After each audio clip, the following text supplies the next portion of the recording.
பார்க்க போகிறோன்னா கடலைப்பருப்பு கார தோசை, அது தொட்டு சாப்பிட்றதுக்கு ஒரு தக்காளி சட்னி ரெசிபி எப்படி செய்கிறதுன்னு பார்க்கலாம் வாங்க. ரொம்ப ஈஸியாக செஞ்சு முடிச்சிடலாம். ஒரு கப் அளவுக்கு கடலைப்பருப்பு எடுத்துக்கோங்க. இந்த கடலைப்பருப்பு வந்து ஒரு 200 கிராம் அளவுக்கு இருக்குது. இது பவுலுக்கு எடுத்துட்டு நல்லா தண்ணி சேர்த்து 3லேருந்து 4 தடவை நல்லா கழுவி எடுத்துக்கோங்க.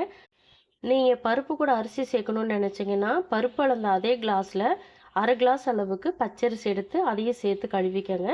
இப்போ பருப்பை நல்லா கழுவிட்டு வந்தாச்சு. இப்போ தண்ணி வந்து பருப்பு முழுகிற அளவுக்கு நல்லா நிறையவே சேர்த்துக்கங்க. சேர்த்துட்டு இந்த பருப்பை 3லேருந்து 4 மணி நேரத்துக்கு நல்லா ஊற வச்சுக்கோங்க. குறைஞ்சது 3 மணி நேரமாவது நல்லா ஊறணும். இப்போ இது நல்லா ஊறட்டும். இப்போது பருப்பு நல்லா 3 மணி நேரம் ஊறிடுச்சு. நான் தண்ணியை நல்லா வடிகட்டிட்டு மிக்ஸி ஜாருக்கு மாற்றி வச்சுருக்கேன். 4 பல்லு பூண்டு சேர்த்துக்கோங்க. நல்லா 2லேருந்து 3 கொத்து அளவுக்கு ஃப்ரெஷ்ஷாக கருவேப்பிலை சேர்த்துக்கோங்க. அரை டீஸ்பூன் சீரகம் சேர்த்துக்கோங்க. நீங்கள் சீரகத்துக்கு பதிலாக சோம்பு சேர்த்தாலும் சேர்த்துக்கலாம். காஞ்ச மிளகாய் ஒரு 6 காஞ்ச மிளகாய் சேர்த்துக்கோங்க. உங்களுக்கு காஞ்ச மிளகாய் சேர்க்க விருப்பம் இல்லை அப்படின்னா நீங்கள் காஞ்ச மிளகாய்க்கு பதிலாக 1 டீஸ்பூன் அளவுக்கு முழு மிளகு கூட சேர்த்துக்கலாம். இது எல்லாத்தையுமே சேர்த்துட்டு கொஞ்சம் கொஞ்சமாக தண்ணி சேர்த்து நல்லா திக்காக லைட்டான கோர்ஸாக அரைச்சி எடுத்துகிட்டு வந்துடுங்க. ரொம்ப நைஸாக அரைக்கக்கூடாது. 1 2 திரி திரியாக இருக்கணும். அந்த அளவுக்கு பார்த்து அரைச்சி எடுத்துகிட்டு வந்துடுங்க. இப்போ அரைச்சிட்டு வந்த மாவை வந்து ஒரு பாத்திரத்துக்கு மாற்றிக்கலாம். இப்போ பாருங்கள் இந்த திக்னஸுக்கு இருக்குது. இதில் இன்னும் கொஞ்சமாக தண்ணி சேர்த்துக்கலாம். இந்த மாவுக்கு தகுந்த உப்பு சேர்த்துக்கோங்க. உப்பு கொஞ்சம் கொஞ்சமாக செக் பண்ணி சேர்த்துக்கோங்க. சேர்த்துட்டு இதை நல்லா கலந்து விட்டுக்கோங்க. நம்ம இட்லி மாவு கன்சிஸ்டன்சிக்கு நீங்கள் மிக்ஸ் பண்ணிக்கணும். ஒருவேளை உங்களுக்கு மாவு ரொம்ப தண்ணியாயிடுச்சு அப்படின்னா நீங்கள் அரிசி மாவு சேர்த்துக்கிறதா இருந்தாலும் சேர்த்துக்கலாம், இல்லை ராகி மாவு சேர்த்துக்கலாம். அதுவும் இல்லை அப்படின்னா நீங்கள் ரவை கூட சேர்த்துக்கலாம். ரொம்ப நல்லா இருக்கும். அதே போல் இந்த தோசை வந்து வெஜிடபிள் சேர்த்து கூட செய்யலாம். கேரட்டு, வெங்காயம், தக்காளி இதெல்லாம் சேர்த்து கூட இந்த தோசை செய்யலாம். கல் தோசை மாதிரி செஞ்சு எடுத்துக்கலாம். ரொம்ப சூப்பராக இருக்கும். நான் வந்து எதுவுமே சேர்க்க போகிறதில்ல, ப்ளைன் தோசையை தான் ஊற்ற போகிறேன். இங்கே பார்த்தீங்கன்னா தோசைக்கல்லை நல்லா ஹீட் பண்ணி எண்ணெயெல்லாம் தேய்ச்சி ரெடியாக வச்சுருக்கேன்.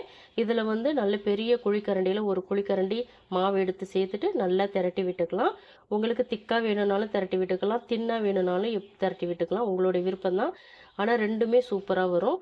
நீங்கள் சின்ன தோசையாக போட்டாலும் சூப்பராக வரும், கிறிஸ்பியாக போட்டாலும் சூப்பராக வரும். நல்லா மெலிசாக திரட்டி விட்டுக்கோங்க. ஹை ஃப்ளேமில் தான் நான் வச்சுருக்கேன். ஹை ஃப்ளேமில் வச்சுட்டு நல்லா திரட்டி விட்டிங்கன்னா அழகாக வரும். இப்போது இதனால் ஒரு சைடு குக் ஆகட்டும். இப்போ ஒரு சைடு நல்லா குக் ஆகிடுச்சு. எண்ணெய் சேர்த்துக்கலாம். இதில் வந்து நல்லெண்ணெய் கடலெண்ணெய் ஊற்றி சாப்பிட்டிங்கன்னா ரொம்பவே டேஸ்டியாக இருக்கும். நல்லா மணமாகவும் இருக்கும் தோசை. இப்போ எண்ணெய் சேர்த்துக்கலாம். உங்களுக்கு எண்ணெய் எந்த அளவுக்கு தேவையோ அந்த அளவுக்கு ஊற்றிக்கோங்க. சில பேர் கம்மியாக ஊற்றி சாப்பிடுவாங்க, சில பேர் அதிகமாக ஊற்றி சாப்பிடுவாங்க. உங்களுக்கு எந்த அளவுக்கு தேவையோ அந்த அளவுக்கு ஊற்றிக்கோங்க. அதே போல் இந்த தோசை வந்து திருப்பி போடணும்னு அவசியம் இல்லை. ஏன்னா நல்ல கிறிஸ்பியாக வெந்துடும். உங்களுக்கு திருப்பி போடணும்னு தோணுச்சுன்னா நீங்கள் திருப்பி போட்டு இந்த சைடும் குக் பண்ணி எடுத்துக்கோங்க. இது வந்து ஒரு சைடு குக் ஆகிறதுக்கு 1லேருந்து 1.5 நிமிஷம் ஆகும். டக்குன்னு குக் ஆகிடும். ரொம்ப சூப்பராக இருக்குங்க. ஃப்ளேவர்ஃபுல்லாக இருக்கும். அந்த பூண்டு கருவேப்பிலை ஃப்ளேவரோடு சாப்பிடும்போது ரொம்ப டேஸ்டியாக இருக்கும். நீங்கள் கிறிஸ்பியாக வேணுனாலும் ஊற்றிக்கலாம், இல்லை சாஃப்டாக வேணுனாலும் ஊற்றிக்கலாம். ரெண்டுமே நல்லா வரும்.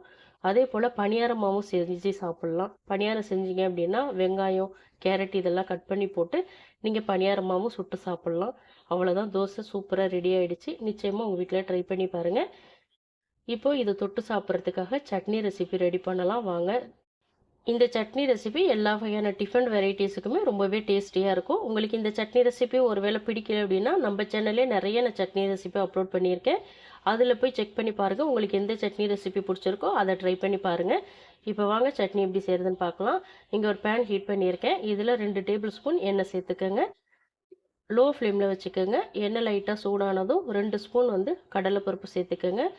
2 ஸ்பூன் உளுத்தம்பருப்பு சேர்த்துக்கோங்க. இதை வந்து கருக விட்டுறக்கூடாது. காரத்துக்கு தகுந்த மாதிரி காஞ்ச மிளகாய் சேர்த்துக்கோங்க. பூண்டு வந்து ஒரு 8லேருந்து 9 பல் பூண்டு சேர்த்துக்கோங்க. 1/4 டீஸ்பூன் பெருங்காயத்தூள் சேர்த்துக்கோங்க. இது எல்லாத்தையுமே சேர்த்துட்டு இதை வந்து பொன்னிறமாக வறுத்து எடுத்துக்கோங்க. அதாவது லோ ஃப்ளேமில் வச்சுட்டு பருப்பு நல்லா செவக்க வறுத்துக்கோங்க. இப்போ பார்த்தீங்கன்னா பருப்பு நல்லா செவந்து வந்துருச்சு. இந்த ஸ்டேஜில் நம்ம கட் பண்ணி வச்சுருக்கிற வெங்காயம் 2 வெங்காயம் சேர்த்துக்கலாம். தக்காளி வந்து ஒரு 5 6 தக்காளி நான் கட் பண்ணி வச்சுருக்கேன், அதையும் சேர்த்துக்கலாம். தக்காளி வந்து ஓரளவுக்கு நல்லா பழமாக எடுத்துக்கோங்க. ரொம்ப சின்னதாக புளி சேர்த்துக்கோங்க. அதிகமாக சேர்க்க வேணாம், குட்டியாக புளி சேர்த்துக்கோங்க. 1/4 இன்ச்சு அளவுக்கு இஞ்சி கட் பண்ணி வச்சுருக்கேன், அதையும் சேர்த்துக்கலாம். இந்த சட்னிக்கு தேவையான அளவு உப்பு சேர்த்துக்கோங்க.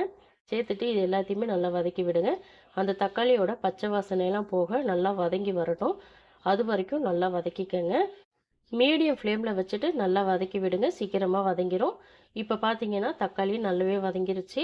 நம்ம உப்பு சேர்த்து வதக்கியிருக்கிறதுனால உடனே வதங்கிரும். அதே போல் தக்காளியோட பச்சை வாசனையும் நல்லாவே போயிட்டுருக்கு.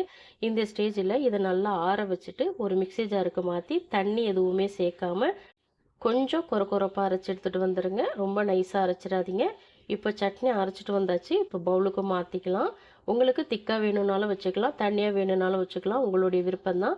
இந்த சட்னி பார்த்தீங்கன்னா கொஞ்சம் திக்காக வச்சா நல்லாயிருக்கும். இதுவே நீங்கள் தேங்காய் சேர்த்து அரைச்சிருந்தீங்க அப்படின்னா ஓரளவுக்கு தண்ணி சேர்த்து இதை மிக்ஸ் பண்ணிக்கலாம். இப்போ தாளிக்கிறதுக்குன்னு பார்த்தீங்கன்னா எண்ணெய், கடுகு, காஞ்ச மிளகாய், கருவேப்பிலை தாளித்து இதில் சேர்த்திங்க அப்படின்னா சூப்பரான டேஸ்ட்டில் சட்னியும் ரெடி ஆகிடுச்சு. இந்த தோசையையும் இந்த சட்னியையும் கண்டிப்பாக உங்கள் வீட்டில் மறந்துடாமல் ட்ரை பண்ணி பாருங்கள். இது போல் டிஃபன் வெரைட்டிஸ் நம்ம சேனலில் நான் நிறைய அப்லோட் பண்ணியிருக்கேன். செக் பண்ணி பாருங்கள். உங்களுக்கு ரொம்பவே யூஸ்ஃபுல்லாக இருக்கும். இந்த ரெசிபி பிடிச்சிருக்கும் நம்புகிறேன். பிடிச்சிருந்தா லைக் பண்ணுங்கள். உங்கள் ஃப்ரெண்ட்ஸ் அண்ட் ஃபேமிலி மெம்பர்ஸ் எல்லாருக்குமே மறக்காமல் ஷேர் பண்ணி விடுங்க. இதுபோல் டேஸ்டான ரெசிபிகளை தெரிஞ்சுக்க அனிதா டேஸ்டி கார்னர் தமிழ் சேனலை சப்ஸ்கிரைப் பண்ண மறக்காதீங்க. தேங்க்ஸ் ஃபார் வாட்சிங் ஃப்ரெண்ட்ஸ். நாளைக்கு இன்னொரு வீடியோவில் சந்திக்கலாம். பாய்.